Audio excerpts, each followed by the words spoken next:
Hello, നമുക്കിന്നൊരു ചീര തോരൻ recipe കണ്ടാലോ. ആദ്യമായിട്ടൊരു ചട്ടി വെച്ചിട്ട് കുറച്ച് എണ്ണ ഒഴിക്കുക. ലേശം എണ്ണ ഒഴിച്ച് കടുക് വെക്കുക.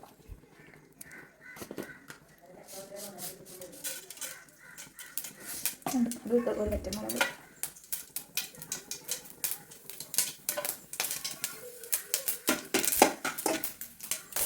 ഉള്ളി,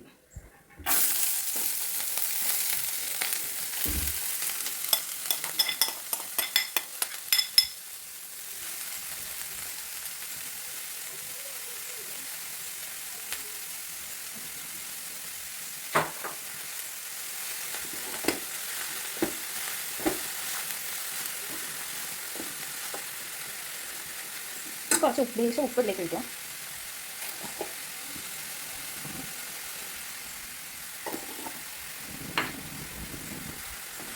ഇത് പെട്ടെന്ന് വറുക്കും.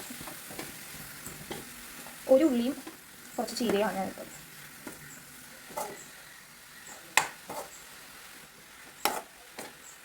വാടിക്കോട്ടെ. നമ്മുടെ ചീരത്തോരൻ ഇവിടെ നമ്മൾ കുറച്ച് നേരം ഒന്ന് അടച്ചിട്ടിരുന്നതാണ്. അത് നല്ല രീതിയിൽ വാടിയിട്ടുണ്ട്. ഇനി നമുക്ക് കുറച്ച് ഒരു അരപ്പ് ചേർക്കാം. അതായത് തേങ്ങയും മഞ്ഞൾപ്പൊടിയും പച്ചമുളകും ജീരകവും പിന്നെ കുറച്ച് വെളുത്തുള്ളിയും കൂടി ഇട്ട് ഉണ്ടാക്കിയതാണ്, അരച്ചെടുത്തതാണ്. ഒന്ന് ആഡ് ചെയ്ത് കൊടുക്കാം. നമുക്കിതൊന്ന് ഇളക്കി കൊടുക്കാം. നല്ല രീതിയിൽ ഇളക്കണ്ട, ചെറുതായിട്ട് നല്ല രീതിയിൽ ഇട്ടിതൊന്ന് അടച്ചിടാമേ. നേരത്തെ അടച്ച് വെച്ചാൽ നമ്മൾ തുറന്നിട്ടുണ്ട്. ഇനി നമുക്ക് ഒന്ന് ഇളക്കി കൊടുക്കാം. അടി പിടിക്കാതെ നോക്കണം. എനിക്കിപ്പോൾ കുറച്ച് ചെറിയ രീതിയിൽ അടി പിടിച്ചിട്ടുണ്ട്. അടി പിടിക്കാതെ നോക്കണം. നമ്മുടെ ചീരത്തോരൻ ഇവിടെ ആയിട്ടുണ്ട്. അടി പിടിച്ചുകൊണ്ടാണ് ഞാൻ അങ്ങനെ നോക്കുന്നത്. ഇനി ഉപ്പ് നോക്കി ഇറക്കി വയ്ക്കാം.